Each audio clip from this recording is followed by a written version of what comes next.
Welcome to Oz Talk. Hey, everybody, I'm Ryan J. And I am Tori. Tori Calamito, the Oz blog over there. I'm Ryan J. Reviews, and we are Oz historians who are thrilled to be sharing this Oz Talk show with you and telling you the latest and greatest that's happening in the world of all things Oz.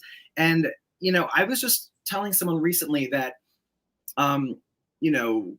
I grew up in the 80s and had The Wizard of Oz only once a year on TV, and then having the VHS when that first happened, and then seen everything change and evolve with technology and all the different formats over the years, the anniversaries. And the one thing that I've always yearned for in the world of Oz, as have you, because, you know, there's been so much Wizard of Oz merch. You started as a collector, right, Tori, into this through the movie. And I was a fan of the movie and started collecting as well. But, you know, there was never this like complete onslaught, like this overwhelming wave of new Wizard of Oz merch. There was a little bit during the 50th anniversary. That was probably the last time there was quite a bit, but it was still very minuscule in comparison to what we're about to experience over the next 2 years with Wicked. And thank you. I feel like Wicked, like our cup runneth over. Thank you so much. Yeah, no, I would call this an Ozassance. We are really getting a deluge right now of merch, and that's partially because of the 85th anniversary of the 1939 film, and partially because for the next 2 years, this is going to be all about Wicked. Yes, and anything from the world of Oz. So, you know, and what I love about the licensing deals that Wicked has done, and we're going to go through some of the latest videos as well that official Wicked and Universal have shared with us and everyone released, that the merch, though, it runs the gamut. So, you know, Tori, I know you've got a husband who's incredibly great at compromising with you. I live alone, so don't have as much challenge to make. So my entire house is all Wicked, every Wicked and Wizard of Oz, every room, you know. You've got your Oz collection, but it's still expanding. You've got a closet, you've got an extra room, you've got bits of Wicked throughout the house, right? I mean, yeah. With all this merch that's coming out with home goods, homewares, and, you know, house furnishings and clothing and other useful items, but also just collectibles. Like, are you ready for it to finally take over your entire house? So we've actually come up with a lot of solutions to still contain it a little bit. I added new cabinetry and left an entire cabinet completely empty in preparation for the Wicked movie. But as you can see, it's already starting to fill up. And this is just part one. I am sure all of the products we get for part one, we are also going to get for part two. Yeah, I'm saying a couple more cabinets, I think. I'm sorry. I want to let everyone know that I'm a little bit congested. I have an upper respiratory infection, and I'm chewing on a lozenge for my throat, so I'm not hacking this whole time during the show.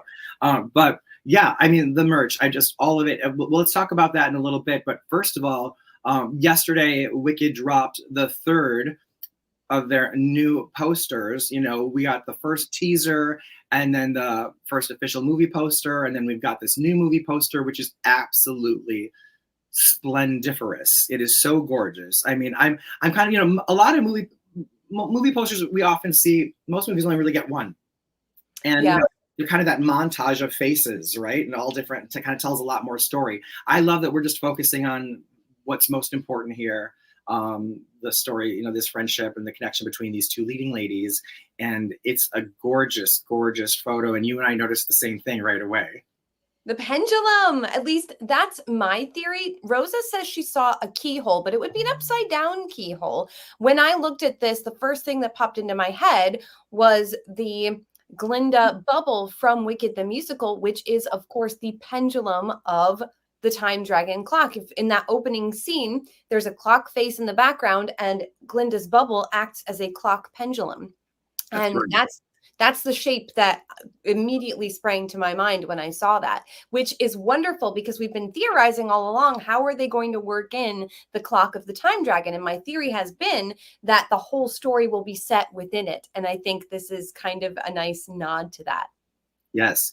Oh wow, someone is already using the poster on the wallpaper. I feel you. I've got that's it's Abby saying that I've already got it on my phone as the wallpaper as well. You know, it's so beautiful. I thought that's the first thing I noticed, even before I was looking at, okay, which costumes are they in for this? What's going on? You know, they're obviously in the Emerald City, and I like in the background that we're able to see a couple different skylines. So it looks like possibly some Munchkin Land behind Glinda, some Emerald City, some winged monkeys behind Elphaba. But yes, we've been talking about, as we've noticed for a while, the idea of what's going to happen with the Time Dragon clock. It's such a big part of the novel from which the show was adapted. And so to see how, and in the show, we see the dragon over the set. That's very impressive. And like you said, Glinda's bubble, they refer to it in the text of the stage production. And so I wonder how it will be included in the text at all, or if you're right, this whole show, this whole film and story takes place inside, like is Oz, the land of Oz itself, inside of a clock?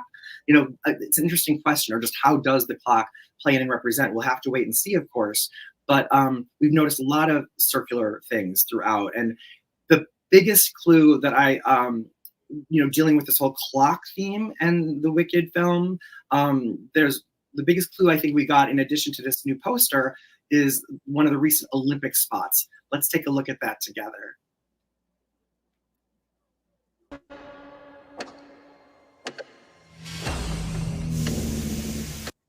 Hear the ticking? I hear it. And of course, what did we just see? A bucket of water. Yeah. And the witch's hat. And I've been saying for a while that my theory is that we will open on the melting and the Fab Four and then go into the story. I think that they're going to start with the most recognizable imagery and then move from there. Yeah, I think we'll see the Wicked actual title after No Good Deed. When they're singing Wicked, you know, I think that's when the title will actually come in. I think we're going to have a whole soft open to the film, or cold open rather. But pay attention here again. Let's play this again. This is the ticking of the clock. I feel like this is such a clue here.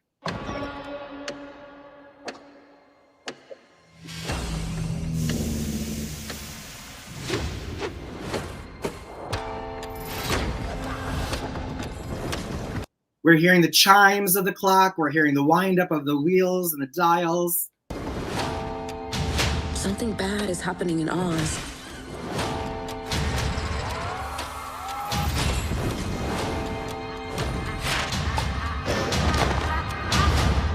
Follow the road. It's gonna lead you right to me.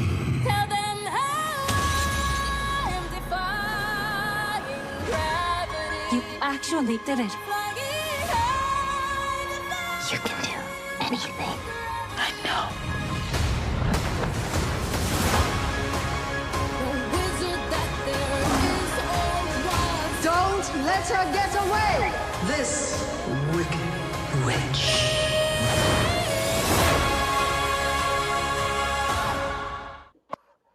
Ooh, chills. Such good kind of chills. I mean, loving it. And yeah, I feel like that's there. That's proof. I think we're gonna have the Time Dragon clock some way, somehow. Because now we've gotten it visually and audio, you know, version of it. And so it will be very interesting to see where it plays into the actual text of the script. I'm really excited to see how they work it in, because I think if they just use it as a framing device and they don't do any sort of explanation, I think that would be very confusing for audience members who don't have the context of the musical or the book in their repertoire. So I hope they make, even if they make light reference to it like they do in the musical, I think that would be really helpful. Right. You know, it's very interesting when you were talking about the opening of the film. I think what we're going to see is, I think it's going to start with you know, the melting, like you said, seeing the Fab Four return maybe to the Wizard, and the Wizard saying something, and Glinda flying off from the Wizards, going back to, right? Is that kind of where you're going with this? I think actually what we're going to see first is that moment when Dorothy walks in with her friends to the wizard's chamber. I think they're going to get their marching orders to go and melt the witch. Oh, you think we'll even get that much? I think we're going to see the melting, and then I think we're going to go into good news, and then we're going to really get going. And I think the reason that it would make sense for them to do it that way is there will be audience members whose only reference is the 1939 film. So starting with Dorothy and her friends is the hook that they might need to get just Oz fans on board, or people who have a fringe knowledge of the Wizard of Oz, have seen it a couple of times. I think that's how they're going to get the most people engaged right out of the gate. Yeah, I think that's a really, really smart idea. I think, though, I don't know that we'll actually see the bucket thrown. I think they're going to save that for part two. I think what we'll maybe see is just like these opening shots of like the bucket, the hat, and then, you know, the foursome with the broom walking back. I think it's going to be a little bit quicker like that. And we see them walking back, going to the wizard, you know, saying, okay, maybe even a montage of like the wizard leaving the bloom, Glinda coming, seeing Dorothy go home even, and then Glinda going to the Munchkins to tell them, Munchkinland, you know, good news, she's dead. And then no one mourns the wicked, and wicked, you know, and then we'll see the title, and then it will go into, well, this has been fun. yeah, exactly. And we're I'm curious to pull up the photo of the Fab Four and see if they have a broom while they're walking. I have it right here, and they do. They do. Okay. So then maybe yeah. it will be melting, walking. Yes, let me show it to you. Here's the thing, I'm looking at a very, very small screen, and it's this one. Okay, so they do have the broom. So then, yes, this is post melting. So perhaps we'll start with melting, and then with them returning to the wizard, and then the wizard leaving, and then Glinda going from the Emerald City in her bubble to Munchkinland. That's my prediction. I just think from storytelling that makes, because you want it to be kind of tight. I don't know, but we'll see if we're right. I mean, we really won't know. And you know what the other thing is we have to presence is that there is only the first time, you know, that the first time we see it is when we get all the surprises. So we really don't, you know, we're going to react big every time we hear something like, you know, pink goes good with green, goes well with green. With green. I screamed out loud. So, I mean, to my dog Toto and the neighborhood, because I love adaptation so much. That moment, that line itself is so true to the character of Elphaba, since she's so educated and such an intellect that she would correct someone's grammar, you know? So I feel like, and now we also get like a new iconic line, because for 20 years we've been talking about pink goes good with green. Now we have pink goes well with green. Pink goes well with green. Yeah, I mean, I am elated about that, and I can't wait to see more of it. Some of the other new releases, like this other video, we're going to talk about the friendship bond in Wicked, and they're revealing. And I love that they're showing us stuff, but they're not giving away too much of what's new and what's going to surprise us. But it's some of the stuff that's from the show, so it's not that much of a spoiler. Some of the other lines, like the artichoke is steamed, like, you know, getting to hear that, it's like, oh, they kept that, you know, great. Some of the great lines, and hearing how Ariana Grande delivers that, you know. One thing we haven't seen much of visually, and everything we've gotten, is Jonathan Bailey as Fiyero, but Universal Studios was very kind to remedy that for fans everywhere with this one.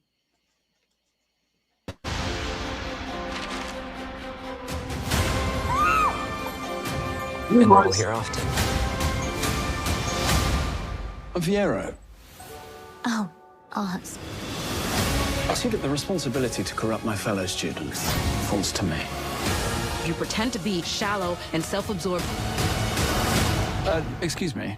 There is no pretense here. I happen to be genuinely self-absorbed and deeply shallow. Again. I mean, he's so outstanding. He's so perfect. And the blue horse enroll here often from Bo and Yang, which is so hilarious. Oh, Oz, Glinda's reaction. I mean, we had Sweet Oz from the show. I mean, I've been living my life saying thank Oz, in you know, as an exclamation from time to time. So I love that Oz is like for those of us, I'm dating myself here, but like remember the cartoon series, The Smurfs, and they would use the word Smurf as like a verb, an adjective, a noun. Like, I mean, I think Oz should be like that for Oz fans. Do you agree?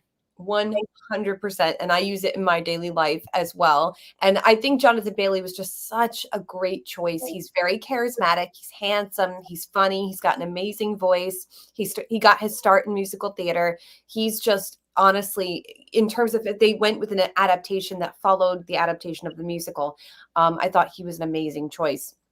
Yeah. And the sets, that whole trailer there, that little piece they did, that spot, is one of my favorites. It's great to see the Shiz library, which is what that spinning thing is. If you look, they're taking books out of that wall. They're climbing those ladders. I love Ariana Grande reading that newspaper in which there's an exclusive interview with the horse.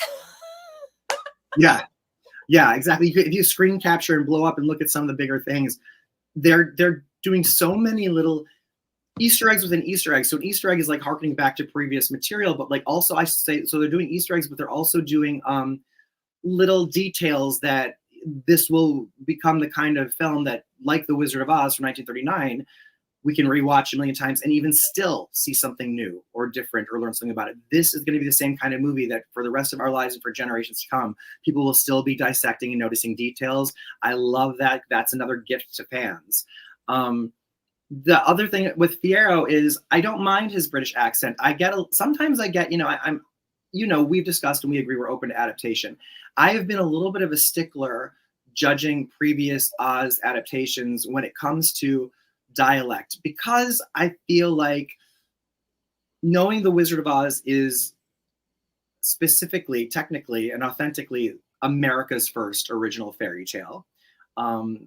I always like the voices to sound like American. I feel like that pays homage to its roots, because there are so many great fairy tales that come from Europe and the rest of the world. One thing that really irritated me, and I know we're saving this for another day, but about Oz the Great and Powerful, or when sisters, one had an American accent and one had a British accent. And I was like, explain that. I actually asked the director about it. I will share his answer as to why he thought that was appropriate when we do our Oz the Great and Powerful debate someday. But I'm sure he thought it was appropriate, but for the rest of us out here outside of his head, what the heck was that about? Yeah, and then you got to explain, did they grow up in different parts of the country? All of it. Anyway, I do have the official behind the scenes answer, but again, I'm going to save it for that Oz talk.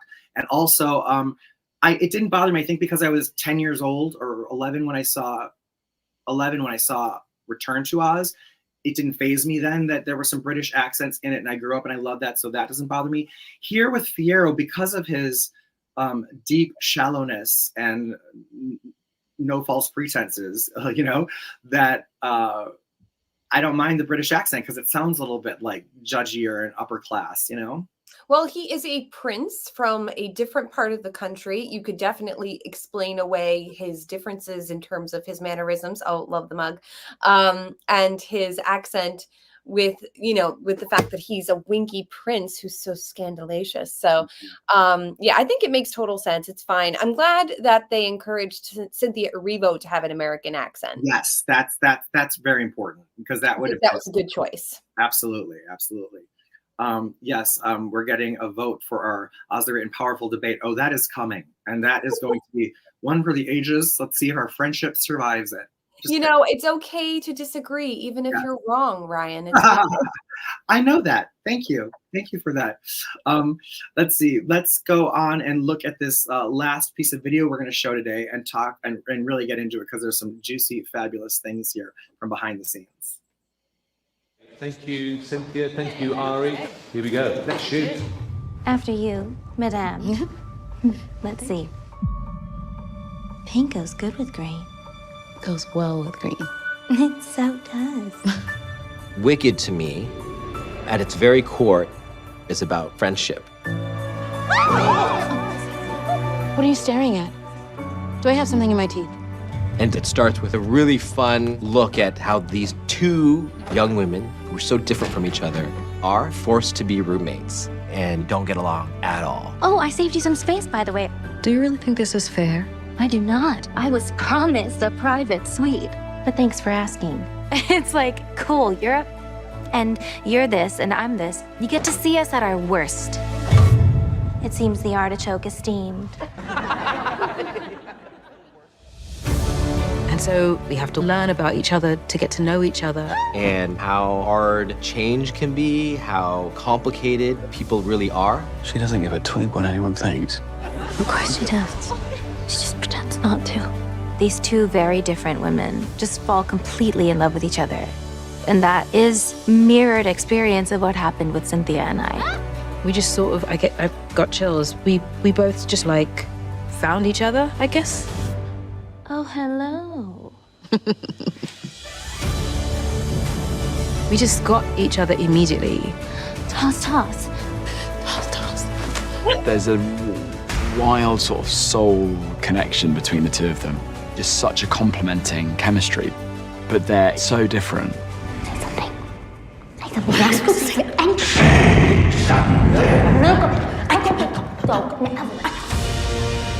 Their friendship, it's going to bring a humanity to this film that they both deeply personally understand. It's understanding that those who are different are just different, and that is really special. I'm coming. My favorite thing about Wicked is that we can all identify pieces of ourselves within both Elphaba and Galinda. You can do this. You can do anything. I know. I think that we are all deserving of friendship and kindness and love, no matter who we are. Yeah! And this film celebrates that. You're gonna miss me so much. Come with me. Think of what we could do together.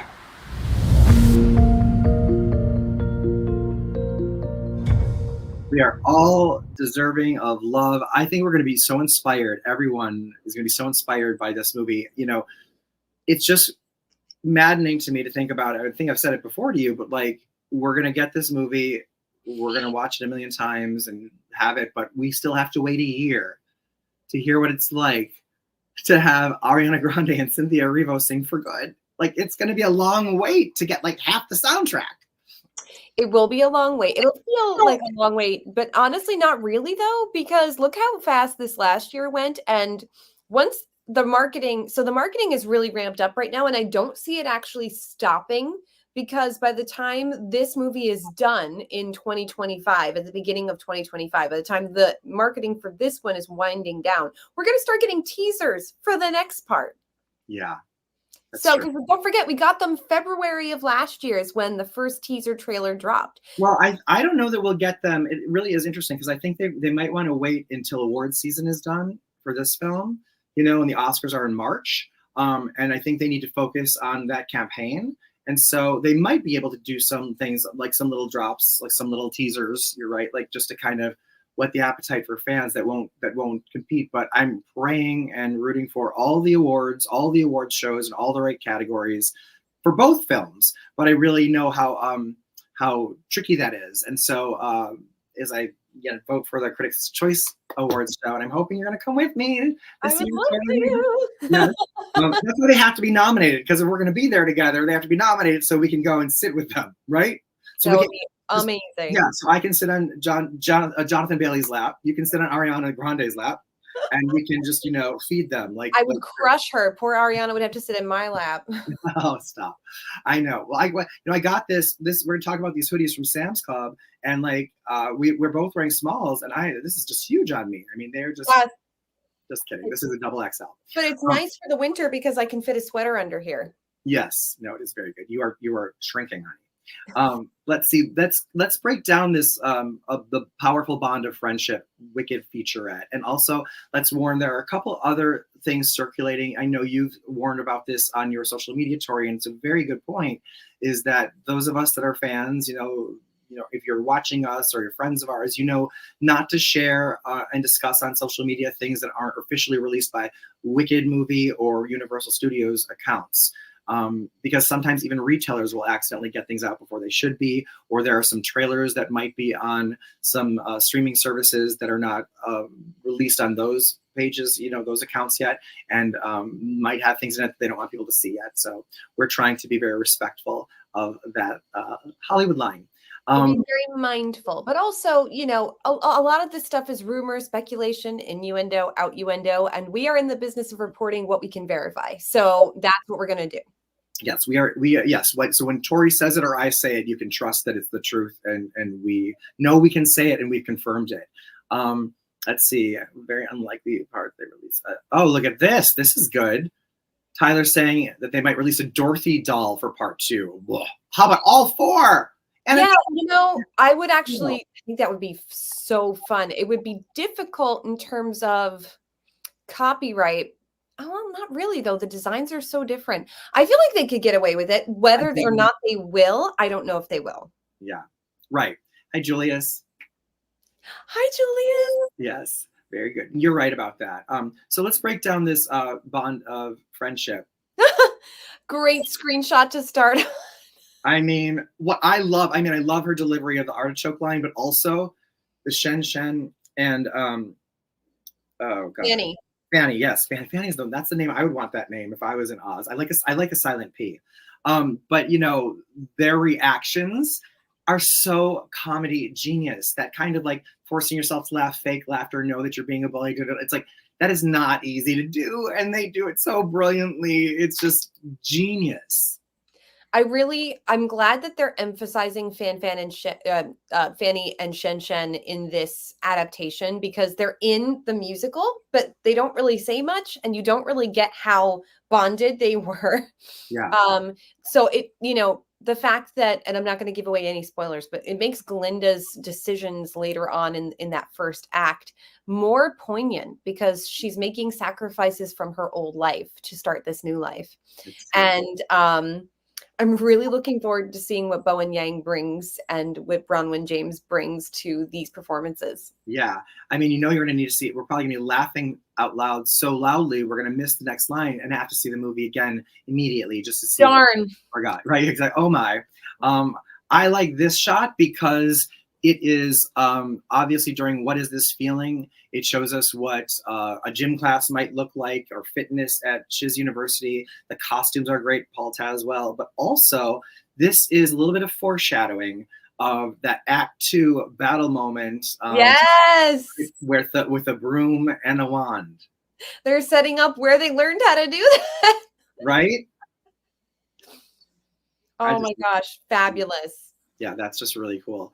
And then of course we have to talk about this. What was when she corrected her grammar, I was like, this is so right for the character. I know it's the same screenwriter that Winnie Holzman, who wrote the book for Wicked the musical, also wrote the script for the film. So she knows these characters. She knows how to, it's just, I don't know if it's easier to make things longer or to make things shorter.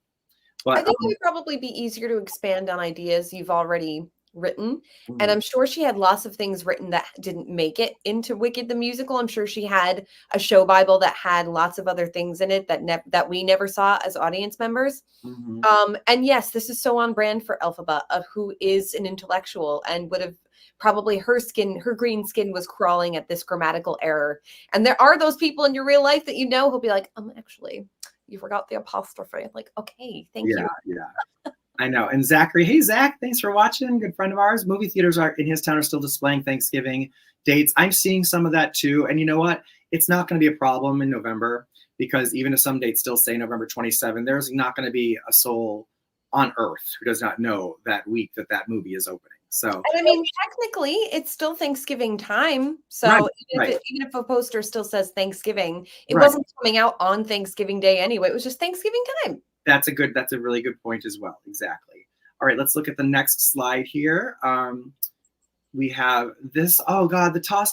Tori, you were talking not too long ago, just when we were on a phone call recently about the toss situation and wondering what it's like. And first of all, that backbend that Ariana does, and then the hilarious mistake that Elphaba clearly cannot toss her hair, nor should she, right? Like, it's just so funny.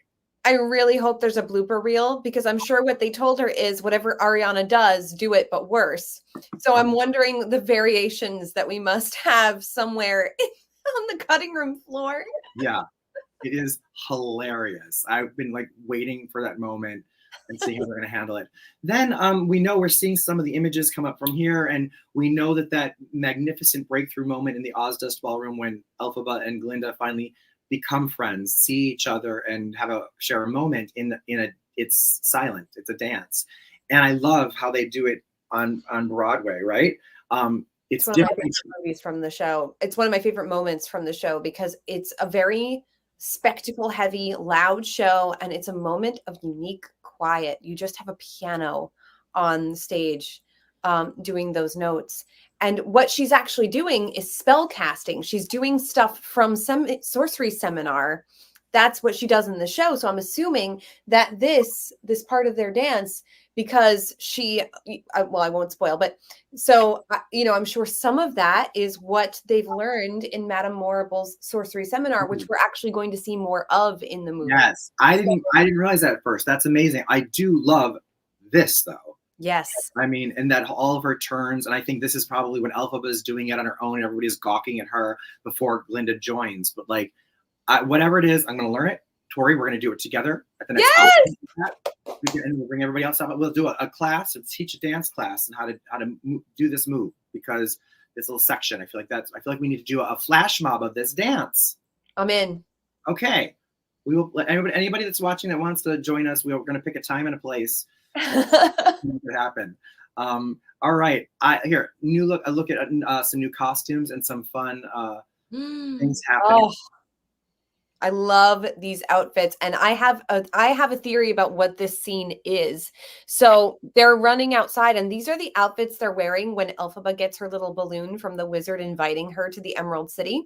My theory is that they were practicing sorcery in the tower there, heard the announcement coming, and ran out to see what was happening. And the next shot we're going to see is them getting her invitation to go to the Emerald City. That would make sense. That could be very cool. But from the same shot, we also have their Titanic moment. You're here. There's nothing I fear. No, I mean, this is funny. We don't know. This might not even be in the movie because this was from behind the scenes. Like, there was a camera in the shot. This could have just been they were playing and doing Titanic. Like, I think that's exactly what happened. I think it was just a fun thing, and they threw it in this featurette, which is a behind-the-scenes featurette. We're not going to even see that in the movie. I think you're right. We're probably just going to see them noticing that, But this, I just love that we have this, because if ever a pair there was, Aww. An update to something else we've talked about. We've discussed how the rainbow we've seen in the previous trailer could be Elphaba running through the field during The Wizard and I. We're seeing another bit of what looks like that moment. Yes, I agree. I think this is The Wizard and I think this might be she's running back towards Shiz at this point. So I think this might be the end of that number. Man, what a gorgeous shot. I mean, seeing the dancing in Dancing Through Life, seeing, the movements that Cynthia Erivo is doing, John Shu's direction here, the shots he's choosing, just stunning, spectacular. Yeah, it really, really is amazing. What I love about this too, as we look at it, is compared to the stage version, we have Elphaba alone on the stage, and the stage is as big as it is, depending upon where you're seeing it. But seeing the scope of what John is doing cinematically gives such an open space. I don't know that we've ever, in any other previous Oz film adaptation, I've just seen, like, aside from the Deadly Desert, maybe, such a huge expanse of just a field, like, and just so much space that gives you an idea of how huge and enormous the land of Oz is. In Oz the Great and Powerful, of course, it's very oversaturated with trees and vines and things, and it's like you can't, you don't see any open space. And it may appear like open space in MGM's Oz in some of the matte paintings and stuff, but like putting her in that gives her that loneliness to have that dream. This is her I Want song from the film, So it's really, really, really beautiful. And it's lovely because though the show is very tech heavy, the sets are very sparse. So The Wizard and I is just one actress singing downstage, belting to the cheap seats at the back of the Gershwin Theater. It's very intimate, the way that she sings The Wizard and I. And this, I think, because she has the ability, they have the ability to bring that camera right here. It's going to still translate that intimacy, but while filling in the blanks that are on stage that your imagination fills in when you're sitting in the theater. And man, I'm so excited to see it. Yeah. A glimpse of some other favorite characters. Tori, I know you're excited about this one. Yay! Okay, and one of the reasons I am so excited is because one of the things that's appealing about The Wizard of Oz is the bonds of friendship, the found family aspect of the story. And we meet Elphaba in college, and my immediate memories of college are that like golden time in your youth when you're finding your found family, you're meeting your people, you're discovering things about yourself, you're learning. It's just such a special formative period. And watching this young woman who's been ostracized her whole life come into her own, surrounded by these people, this is going to be the thing that is the emotional crux of this story. And what will lead us into the greater adventure of how Elphaba became the Wicked Witch of the West. And I'm just so excited to see these dynamics play out. I just also love that we are going to see the complex story of two different relationships. One that's a love triangle, with three in the background there, and then two more in the foreground that is between the two. And in both relationships, someone is rejected, and one person who is rejected reacts one way, and one person who's rejected reacts a completely other way.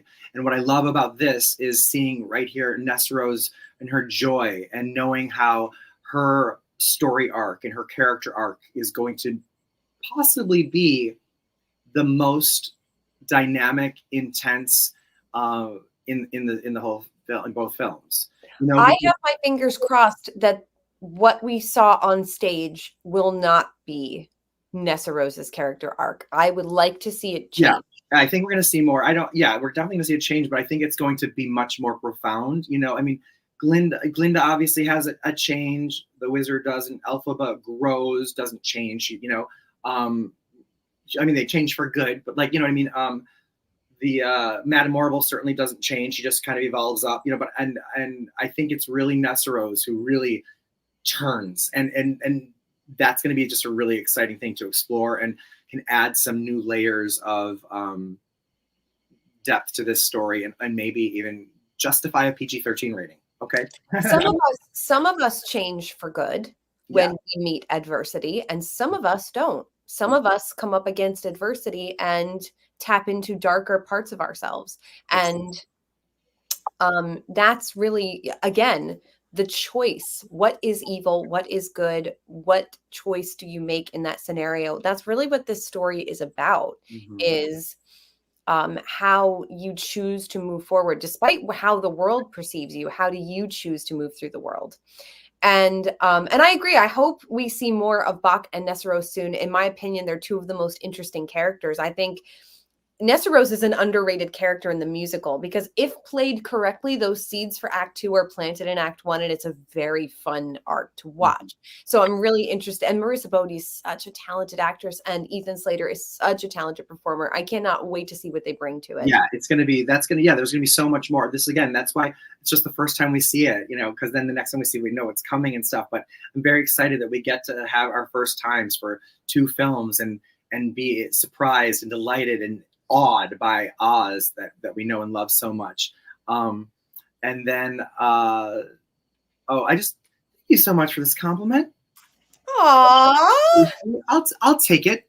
True. Okay. Very sweet. Very, very sweet. And Julia's saying yes, that we will be getting to that Nessarose Mattel doll shortly. Let's go back to this image that we were looking at earlier of the fivesome with Toto. I want to say, what I do want to say about this is, Toto's my favorite character. In The Wizard of Oz, it's really, in the film version of The Wizard of Oz, it's Toto that drives everything. It's because of Toto that Dorothy misses and gets to Oz. It's because of Toto that Dorothy, discovers the wizard and misses the balloon ride. It's really Toto. It drives all the action. And Dorothy's kind of passive or just reacting to Toto's leadership in a way. And I have Karen Terrier. I have a screen accurate looking Toto who's right over there. Hi, Toto. I love it when I'm out in public and then people are like, it's Toto. And I'm like, it is Toto. And they're like, wait, that's his name? I was like, yeah. They're like, someone actually want to take a picture and say, well, tell people I met Toto. And, so I feel very validated anytime people agree that she looks like the real Toto. But this Toto, and in the book, in L. Frank Baum's book, Toto is described as a little black dog with little black eyes Well, in the MGM film, Toto's not black. Toto's fur color is brindle, which is a mix of colors that changes throughout Karen Terrier's life. In The Wiz Live, and we saw a white Toto. In The Wiz, we saw a miniature Schnauzer, which is gray, white, and black. We saw a border terrier, which was like a brownish color and returned to Oz.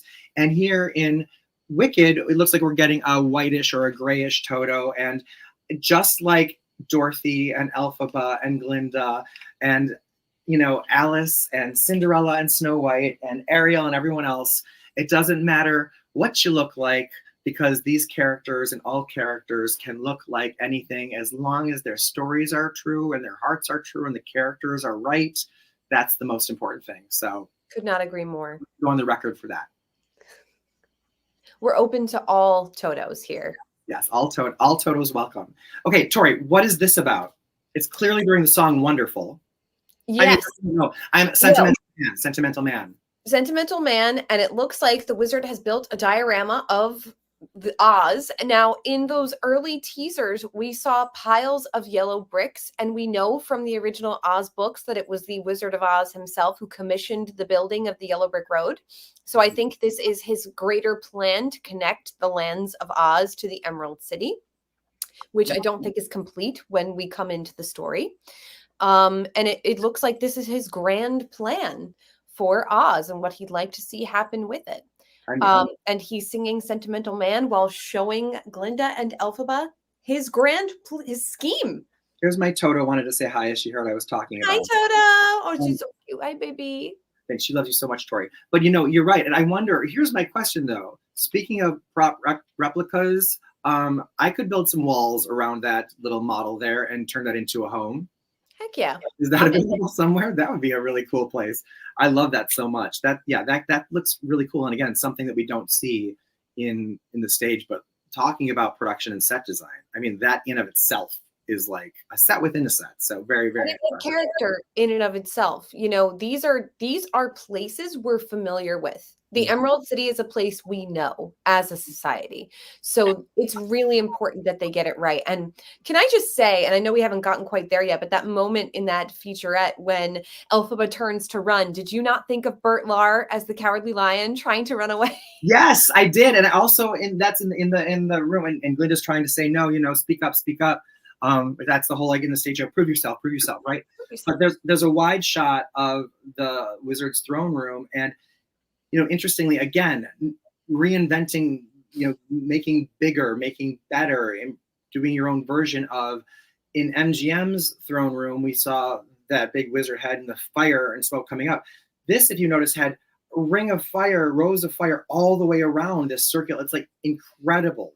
I was wondering what they were going to do with all of those little alcoves built into the walls, and that's what it is. He's built little canisters of fire all throughout the room, which is so fun and so on brand because this wizard is one who's an engineer. He builds a lot of stuff. That little balloon that floats in to bring that message, the head, the room of fire. Like, he's a guy who knows how to build stuff. So it's really exciting to see this interpretation of the Emerald City and of the wizard as a character. Ooh, Ryan was saying, Ryan Gutierrez is saying the front of the Emerald City model looks like it has the upside down version of the pendulum keyhole from the newest poster.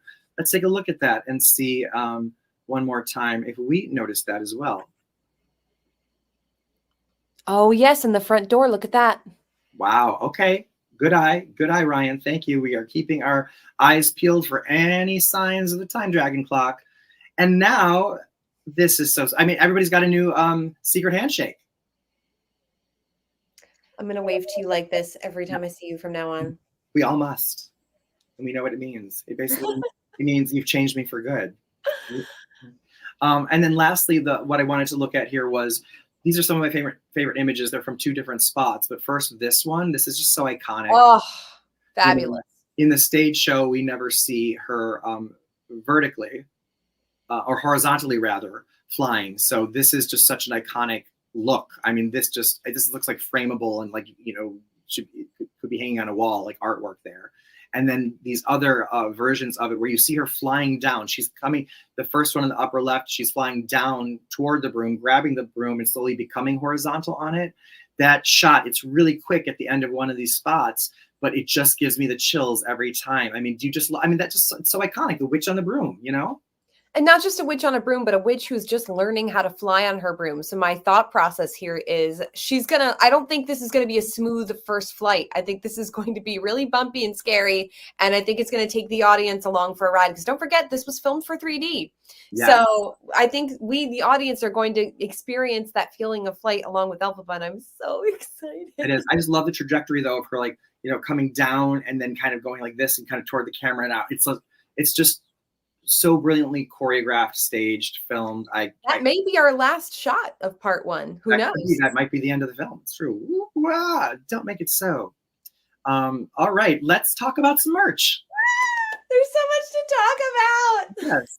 Okay, what would you like to talk about? How about Lego? Let's talk Lego. Okay. What do you think of this? Love. So this is the set that's the most affordable. This is in the $30 range. This one is arriving at Shiz. We've got the boat. We've got Nessa Rose and Elphaba. This is good bang for your buck. You get a lot of characters and a lot of accessories. On the other side of this set is like a little Shiz lab, university lab. So this is a really fun set, really lots of play value. My husband is a huge Lego fan, so he walked me through these different aspects of these toys. And one thing that I love spectacularly that Lego is doing with this, by the way, these are all available now for pre-order at lego.com and also on Amazon and some other places, Target, I think. They're incorporating QR codes into these Lego builds, and when you get them and build them and scan them, it's going to take you to added value, added material, songs maybe from the soundtrack, some other things, and like that is such a cool thing to have. So like if you're playing your kid and you're playing with your play set, you can have some of the actual film soundtrack and score with you. I think magnificent. So cool. This next one is their dorm room. It's obviously where Popular takes place. We see Glinda and Elphaba in different costumes and outfits. And I think that they actually even this comes with a change of costume for them. So they each have 2 outfits.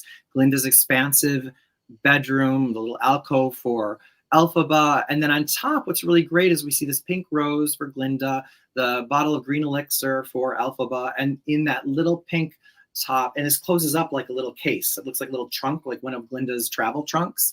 But that circular case on top also holds some extra accessories and things. And this looks like it has a lot of versatility for playtime. Yes, this is definitely another set where you're getting bang for your buck. This is a set that closes and folds up so you don't lose your pieces. It's really convenient and it's great for display. You can display open or closed. Also, a word for the packaging. They did a really lovely job on the packaging for the Lego. I love the little border they created around these sets with Elphaba and Glinda on the top there for all of the merch. There is some continuity because they've done this on other merch as well. I just love this. And Zach's asking, are they going to put Bach on hold to see if these first sets sell out?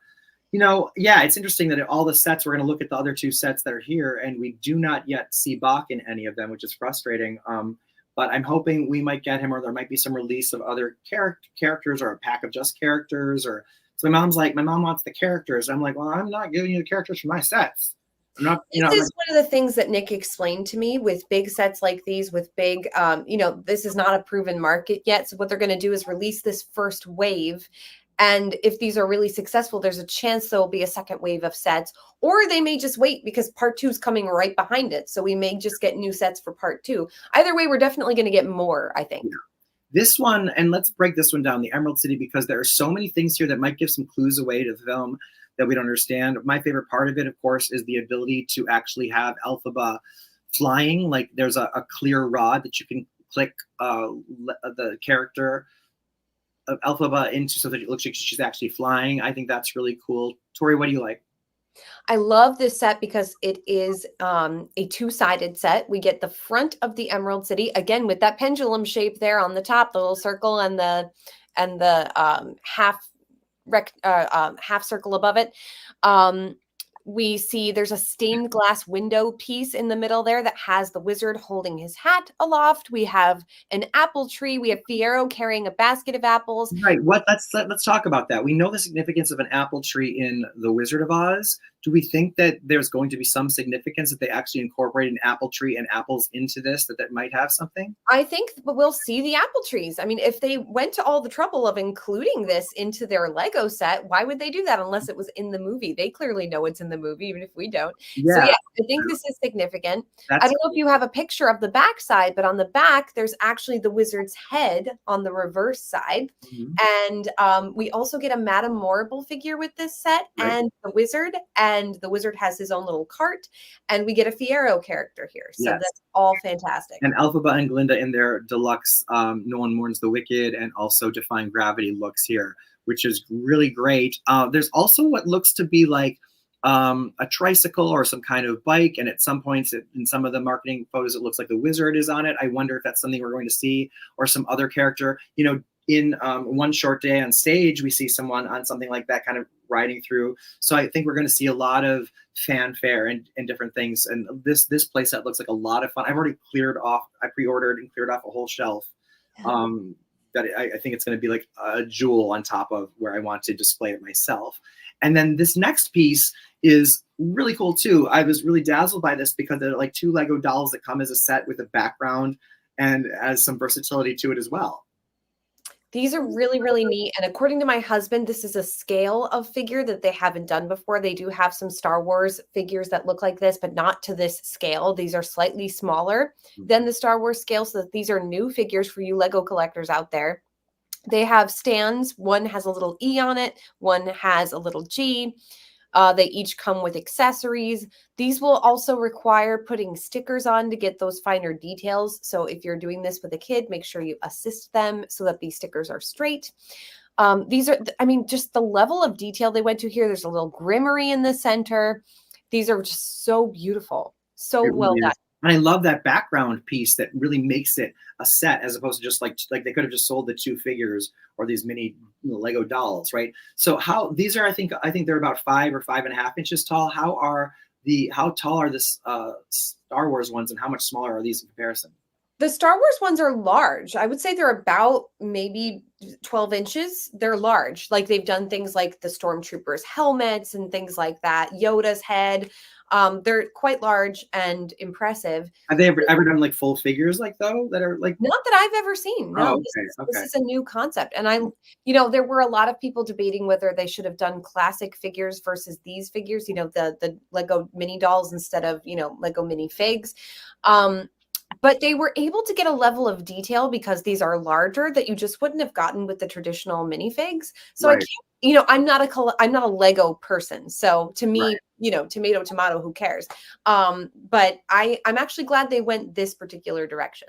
Me too. I think, I like the size for the actual sets. And so maybe they're not as challenging a build for adults, but for kids, they're great. And the figures being a little bit larger than the classic minifigs, I kind of like for displaying and for collecting. And then even these, if this is like a new size, like I think I've seen them do like some holiday type stuff around this size. They made some Harry Potter characters that were like full size doll figures that were about made probably a size. This is a 2-pack, obviously. And again, that it comes with the background. I feel like it's a beautiful piece. I think that's gonna be one of my favorites of everything that comes out.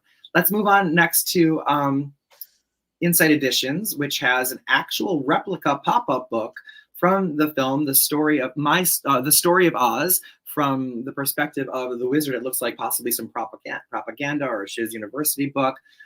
We both, I know, are excited to get that one. And on the right here, we see a Wicked Defying Gravity picture book with the lyrics from the song in it. I'm really excited for these. And this is kind of an example of, how broad the merch is for this. The Story of Oz pop-up book is a very high quality book. It's on the more expensive end in terms of special edition materials. It's a replica of something that exists in the movie, which my theory is that this is a piece of propaganda that the wizard has put out, because we of course see young Elphaba in the trailers talking about how she's going to get her heart's desire from the wizard. I think that she that might be the book where that's why her dream is to meet the wizard, because she's so impressed or Exactly. how it Since appears she in that was book. a child, she's been hearing about how there's this all-powerful fixer in the Emerald City who can fix all of your problems. And she's somebody who's been ostracized. And so she holds that image in her head. That's why she's so excited to go meet him when she Yeah. gets to And Fizz. we see, and maybe, yeah, we'll see that she was bullied for being green as a child, and she's always wished to be de-greenified and thinks the wizard can do it. Yeah, so that book could be the key to what inspired all that. Tori, let's answer a couple of questions in the comments here. One is not a question, but a statement. Has Nick ever shared anything with you about this when it comes to Lego, about some sets are known to possibly reveal spoilers? So Nick has told me that, and actually there was a big Star Wars spoiler that one of the Lego sets revealed. He told me about it. I don't remember the specifics, but yes, they have been known to accidentally spoil things with their sets. I don't see any major spoilers so far in their sets. If you know the story, it's pretty generic. But yeah, they have been known to do that.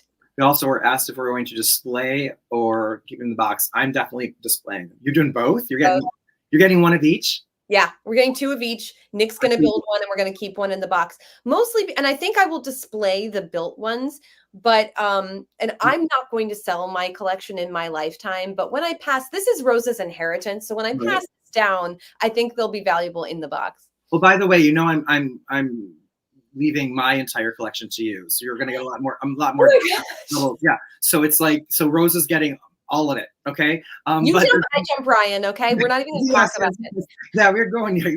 We're Thelma and Louising it, or we're Elsie and Anna, you know.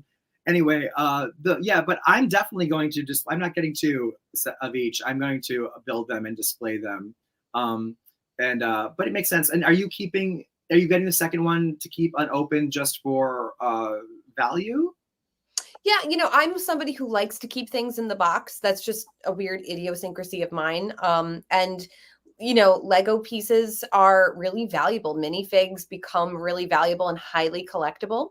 So when I pass on this collection, when I shuffle off this mortal coil, hopefully a long time from now, I'd like to give my daughter things that are valuable, and hopefully they'll retain their value or increase. Oh, come on, Tori. Right now, I'm just thinking, you know, you and I are retirement jobs. Let's open our own Oz museum.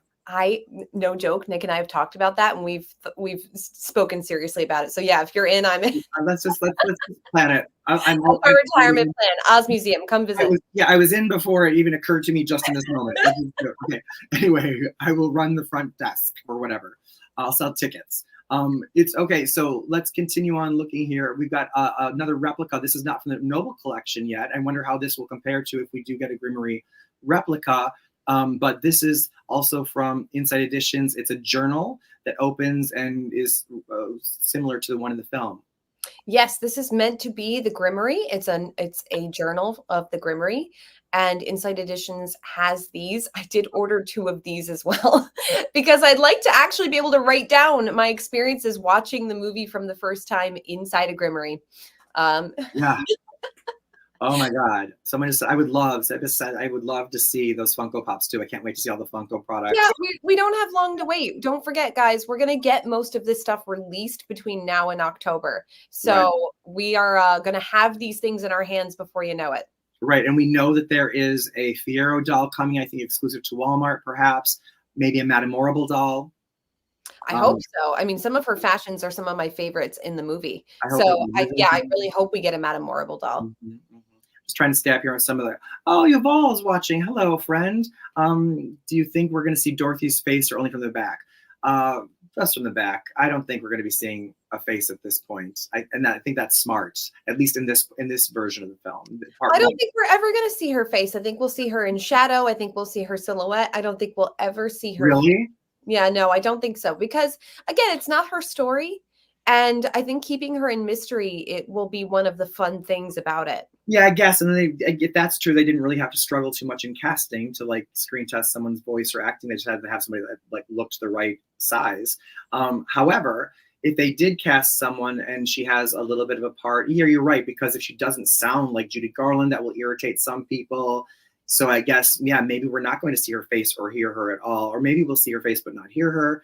Don't forget, Dorothy is a child, and most people recognize Dorothy as a young adult teenager.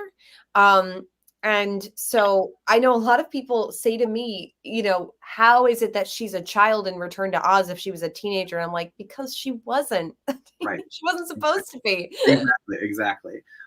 Yeah, that's me interesting. Although, I've been saying, and this is just me wishing on a hope and a dream that both of these films do so well, they'll immediately in early 2026 go into production and start Wicked Part 3, and they could bring Dorothy back.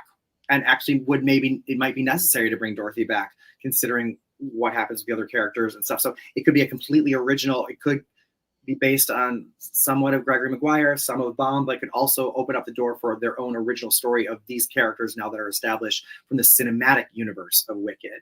I would love that. And then if they don't show Dorothy's face, they have freedom for future casting. Exactly.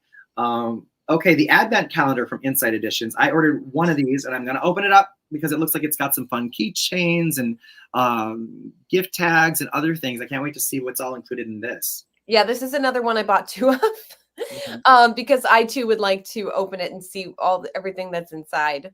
Mm-hmm. And are you going to open it all up when you first get it, or are you going to open it on the right day?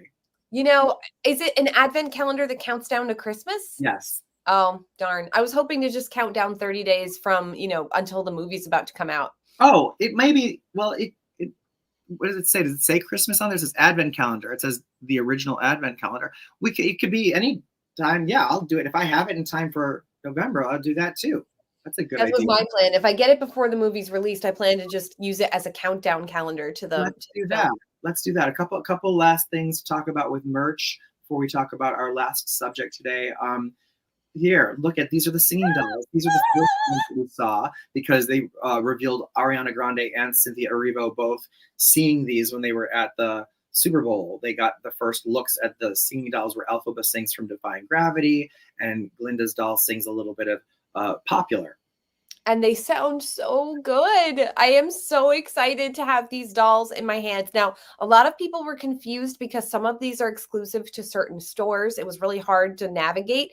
If you still can't find the doll you're looking for, please go to the Mattel website. They have links for where you can find these dolls. Definitely. And then we've got what are called the fashion dolls, one for Glinda and Elphaba, and one for Nessa Rose. Our first look at a Nessa Rose doll, and they're all in their costumes from the Ozdust Ballroom.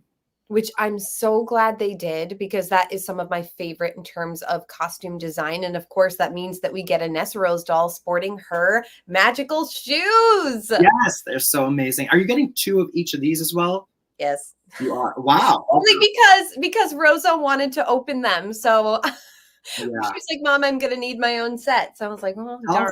I mean, some dolls, I tend to leave like big porcelain dolls I'll take out and display, together. But like Barbie dolls and stuff I tend to keep in the boxes because the boxes are pretty themselves. So like I kind of display them right in, like I have with, like as you do with the Wicked Broadway Barbie dolls, And these were designed with nice large display windows to be displayed. So they were made to be displayed in the box if that's what you choose. And no judgment if you guys decide to take your dolls out. It's just a personal preference. Yeah. I don't keep most of my collectibles. And it's just a personal choice as a collector, and everybody's different. And like I tend to like to open my things knowing that I'm not going to sell it like in my lifetime. I look at it like it's here to bring me joy. So if taking it out of the box and using it or displaying it that way or whatever, it's there to make me happy while I bought it. And and then of course it may have some reduced value if it's out of the box for something. But we see as previous as used or previously used items are sold on sites like eBay and the rest of it like that. There's a different price point for things that are open versus not, right? Absolutely. Wicked did share the reaction of Marissa Bodie, Nessa Rose doll, and this face is all of us. I think when we're seeing the movie, so happy for her in this. Nessa Rose deserves a doll, and everyone that is disabled and is in a wheelchair getting such a prominent leading character who is wheelchair bound in such a huge mainstream big budget film. To get a doll like this, that's not just, sometimes I think previously where we saw dolls with disabilities, they would be, kind of tokens for people with disabilities or children with disabilities to get that. We're going to be seeing people buy a doll in a wheelchair whether or not they're disabled, because she's part of this. And it's going to, I think, that's why representation matters, is because seeing people that are different than us helps to desensitize and build acceptance. So I love that Wicked cast an actress who is in a wheelchair, and I'm very glad they're marketing this way as well. I want a Christmas ornament too.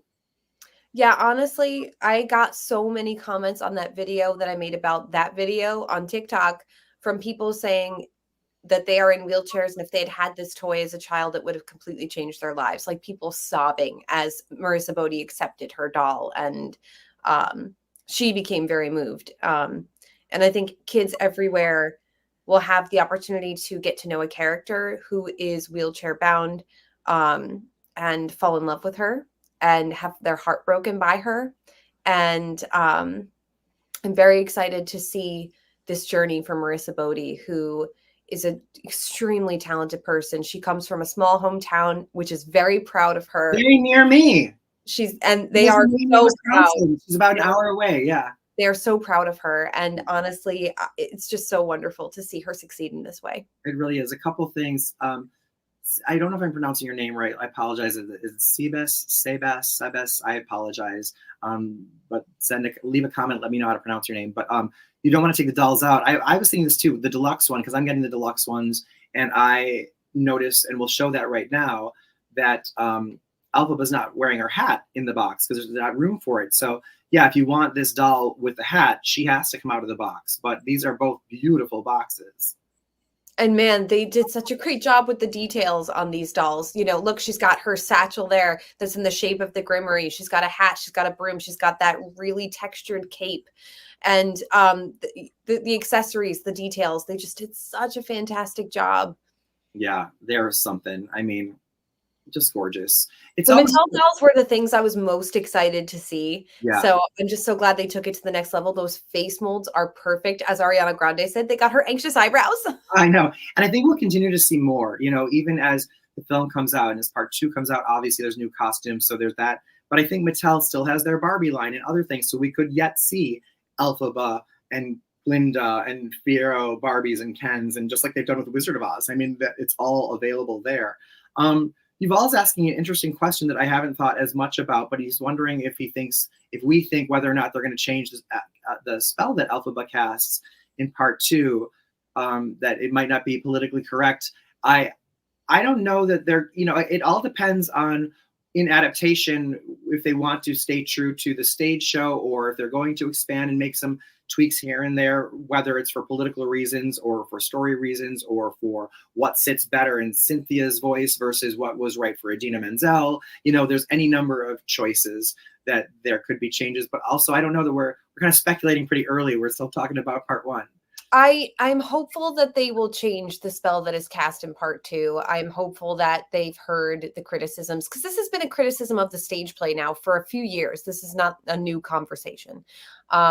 And I think it's a righteous criticism. I think it's one that we should be exploring as a society. Does this still stand the test of time? I don't think it does. So I do hope that they go a different direction, but only time will tell. Yes, exactly. Oh, like Sebastian. Thank you for that. Thank you, Sebastian, for clearing that up. Julius, our old friend. Yes, you just want the hat. They're making replica hats, aren't they? They're making replica hats. They are. So yeah, that will be available through Noble Collection.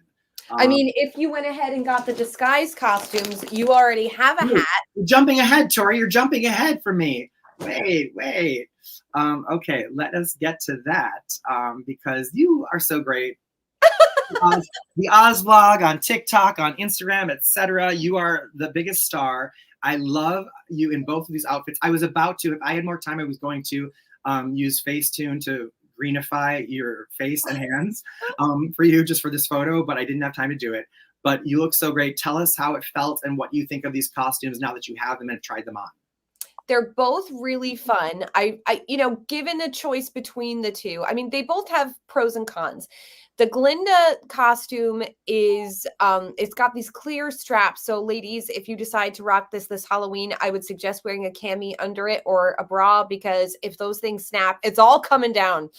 But I love the accessories of the crown and wand, and there's only one for both the children's version and the adult version.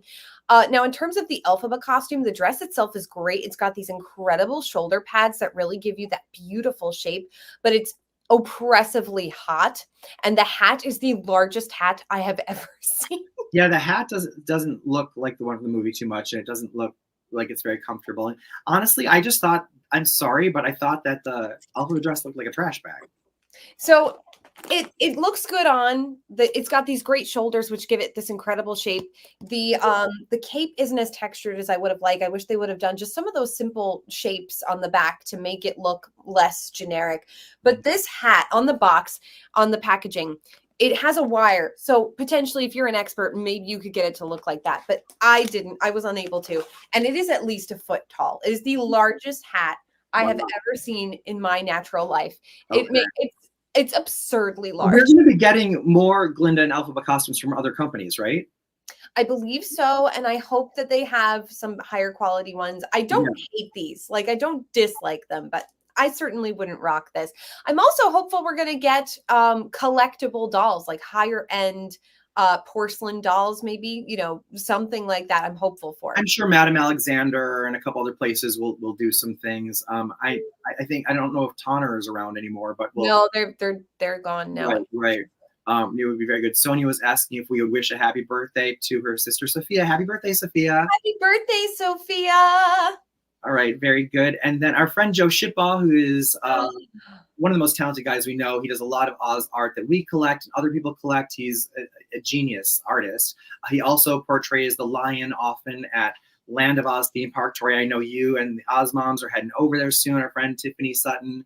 And I'm so excited for our retreat coming up.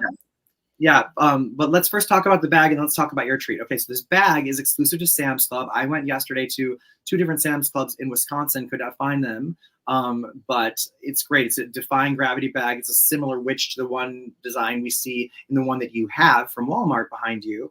And then I like this little wicked pouch on it as well.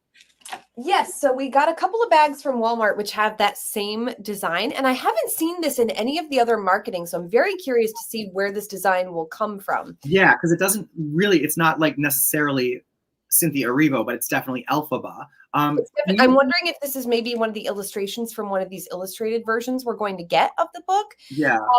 And we haven't seen a Glinda drawn that way. We've only seen Glinda iconography, but not actual figural illustration. This may be some of the propaganda that they put out, some of that initial propaganda about the witch that they put out in those posters and flyers and things. Yeah. We've seen that giant banner of her looking much scarier, but maybe this is kind of where it starts. Interesting, though, that on that bag right there, if you hold it up once again, right above Elphaba's hat, and also on the hoodie that we're wearing, which is Sam's Club exclusive, you know, which has the pink and green, which I love, the Wicked, the hat, the crown, the broomstick, and the wand X, but also a moon and stars. And that's something we haven't normally seen before associated with Wicked imagery, but we're seeing it there on that bag above the hat here. And I don't mind it because it's witchy in any way. It reminds me very much of like a tarot card sort of look. And I do like it. I like it a lot. I'm not sure how it will play into the larger story or where else we'll see it, but I like it. The Sam's Club hoodies took a while to roll out to all the stores as well. So I would give it a week, and I bet these bags will be a lot easier to find. Abby's asking, do we think Spirit Halloween will have higher quality? I don't know if Spirit will. I think maybe we'll see rubies or something else. We'll have to just keep our eyes peeled, and we'll know that soon. You know, that should. Yes, Halloween's right around the corner, guys. Start planning. Exactly. Tori, are you going to be when you're on your trip, Land of Oz, your retreat? You're going to be doing some posting from there, right?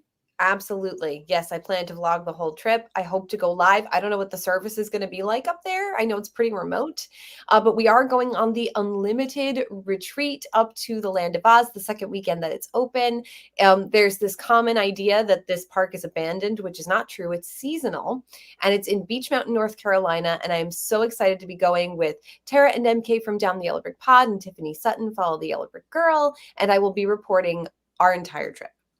I only wish you were coming, right? I want to go so bad. I wish we could all go, and Toto wants to go, and I want to go, and I know I think our friends, possibly our friends, the makers from Home from Oz, Joe and Jess Shippa. No, that's Joey. That Joe Shippa. Joseph South and his wife Jessica. Joey Shippa will be there, of course. Our friend Sean Barrett, who runs Land of Oz and does the most incredible job.